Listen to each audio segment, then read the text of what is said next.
Selamat berjumpa kembali dengan saya, Dr. Tommy Setiawan. Topik yang akan saya bahas adalah booster vaksin COVID. Pokok pembicaraan saya adalah berdasarkan pertanyaan yang saya terima. Pertanyaan pertama, apa itu booster vaksin? Booster vaksin adalah suntikan ketiga setelah suntikan pertama dan kedua. Siapa yang boleh di-booster? Yaitu orang yang sehat, OTG, orang tanpa gejala, dan komorbid yang terkontrol. Nah, diutamakan untuk lansia di atas 65 tahun, usia lebih dari 12 sampai 18 tahun.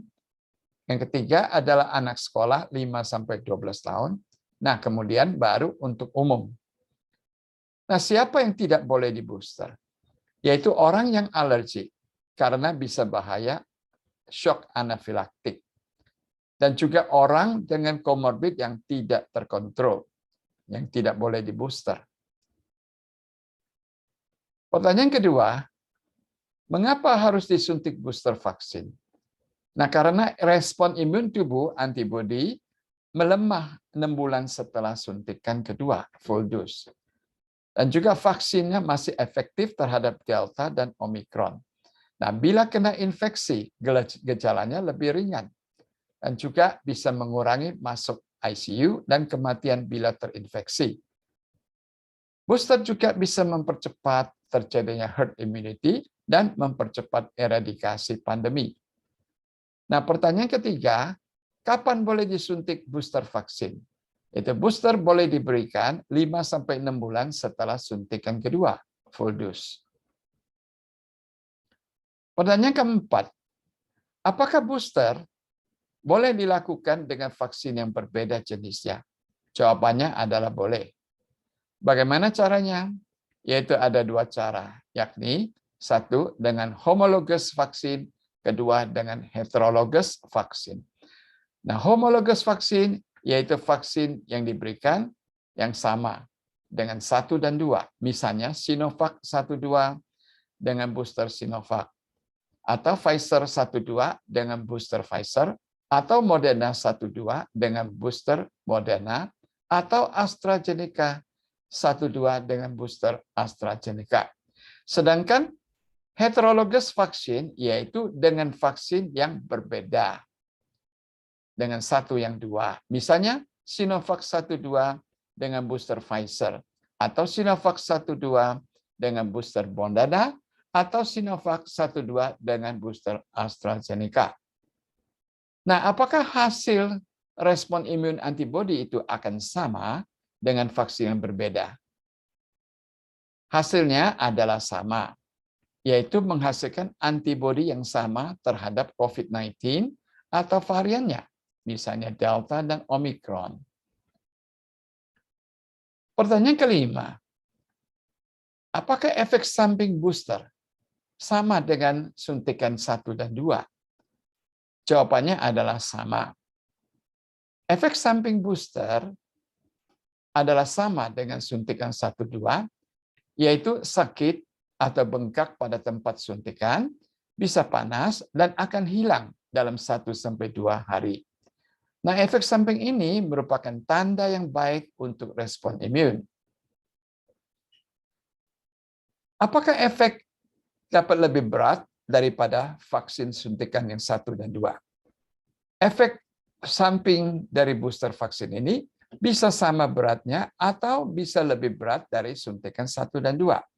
Itu bergantung pada respon imun masing-masing orang. Nah, kenapa suntikan yang kedua atau ketiga ini lebih berat? Disebabkan karena suntikan pertama, imun respon belum mengenal antigen virus, sehingga reaksinya lamban. Nah, pada yang kedua dan ketiga, reaksi menjadi lebih hebat, karena sudah kenal dengan spike protein virus. Oleh karena itu, reaksi imunnya menjadi lebih kuat. Apakah gejala ini normal bila lebih berat? Jawabannya adalah normal. Bila terjadi efek yang lebih berat, tetapi hal ini tidak terjadi pada semua orang. Bergantung pada daya tahan tubuh masing-masing orang. Walaupun lebih berat, tetapi tetap akan hilang dalam beberapa hari. Pertanyaan ke-6, apakah setelah disuntik booster itu masih bisa kena COVID? Jawabannya adalah bisa. Jadi setelah disuntik booster masih bisa kena COVID. Kenapa? Karena efikasi vaksin tidak 100% dapat mencegah penyakit. Ada yang efikasinya 95%, ada yang 65%. Misalnya pada Pfizer, efikasinya 95%. Dengan kata lain, ada 5% yang setelah disuntik masih bisa kena. Dan pada Sinovac, efikasinya 65%. Dengan kata lain, ada 35% yang masih rentan terhadap infeksi, sehingga masih bisa kena COVID walaupun telah divaksin. Nah, alasan kedua adalah saat ini belum ada vaksin yang spesifik terhadap COVID dan variannya, misalnya terhadap Delta dan Omicron. Nah, alasan lainnya adalah virusnya terus bermutasi untuk survive. Nah, alasan keempat adalah imunitas tubuh antibodi terhadap COVID ini akan melemah setelah 6 bulan. Jadi, masih bisa kena COVID. Nah, kenapa ada yang tidak kena COVID? Karena daya tahan tubuh masing-masing orang itu berbeda. Ada yang mudah kena infeksi, ada yang tidak.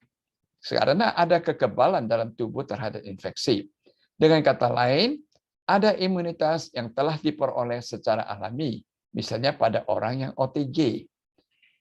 Alasan lain adalah karena imunitas yang diperoleh dari obat, vitamin, dan mineral, dan makanan yang sehat, sehingga mereka kuat tahan atau terhadap infeksi, sehingga tidak kena infeksi. Dan juga istirahatnya cukup, tidurnya cukup, dan olahraga yang teratur. Pertanyaan ke-7 adalah, apakah booster vaksin efektif terhadap Omicron dan Delta? Jawabannya adalah iya, efektif. Menurut penelitian, vaksin Johnson & Johnson adalah 85% efektif melawan Omicron hospitalisasi. Itu dilakukan di Afrika Selatan. Dan dikatakan Pfizer booster masih efektif terhadap Omicron dan vaksinnya bekerja baik 1-2 minggu setelah di booster. Nah, dikatakan juga vaksin yang lain juga masih efektif terhadap Delta. Nah, booster Pfizer dan Moderna itu dapat meningkatkan 10 kali lipat antibodi terhadap Omicron dan Delta. Pertanyaan ke-8, apakah booster vaksin perlu disuntik berkali-kali? Jawabannya adalah tidak. Nah, pada masa yang akan datang setelah COVID berubah menjadi endemi, tidak perlu disuntik berkali-kali. Jadi booster COVID ini akan menjadi seperti penyuntikan flu biasa, yaitu setahun sekali bagi orang yang lemah daya tahan tubuhnya. Hal ini disebabkan karena varian virus akibat dari mutasi virus itu, sehingga menjadi tidak ganas, hanya merupakan seperti flu biasa aja. Pertanyaan ke-9, apakah D-dimer yang tinggi boleh disuntik dengan booster vaksin? D-dimer yang tinggi dikatakan tidak boleh dibooster dengan vaksin DNA, yaitu seperti AstraZeneca dan Johnson & Johnson. Kenapa? Karena side effect blood clot, yaitu pembekuan darah. Blood clot ini dapat menyebabkan kerusakan permanen pada sel jantung dan paru. Nah, apa itu D-dimer? D-dimer adalah protein darah yang terlepas pada pemecahan bekuan darah, blood clot-nya. D-dimer yang normal ini adalah 500 nanogram per milimeter. Nah, untuk mengetahui D-dimer yang tinggi ini bisa dilakukan tes darah. Tetapi D-dimer yang tinggi ini tidak terjadi pada semua orang. D-dimer yang tinggi ini bisa disebabkan pada inflamasi atau infeksi dengan COVID, pada orang yang merokok, dan pada meningkatnya usia. Nah, pertanyaan ke-10, yaitu vaksin apa yang terbaik untuk booster? Jawabannya adalah semua vaksin itu adalah baik, tergantung pada efikasi vaksin.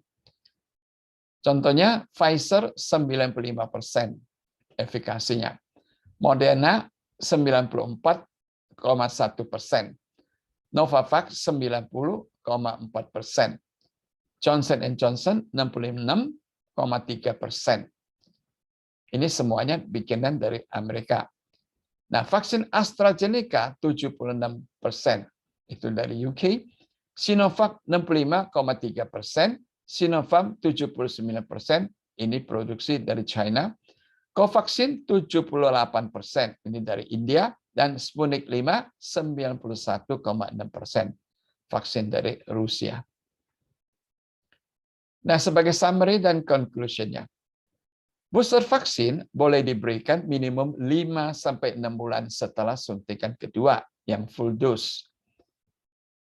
Booster vaksin tidak diberikan pada orang yang alergik. Nah, booster diberikan secara homologus atau heterologus bergantung pada program pemerintah. Pemberiannya bergantung pada persediaan vaksin yang ada. Nah, booster bisa memperkuat respon antibodi, karena antibodi pada suntikan 1 dan 2 akan berkurang setelah 6 bulan. Nah, manfaat booster tetap ada, yaitu mengurangi risiko kematian atau masuk rumah sakit atau ICU. Nah, manfaat booster vaksin dapat mempercepat herd immunity, mempercepat eradikasi pandemi, dan mempercepat pemulihan ekonomi negara. Sekian, terima kasih, salam sehat, sampai jumpa lagi. Jangan lupa like, subscribe, dan bunyikan lonceng.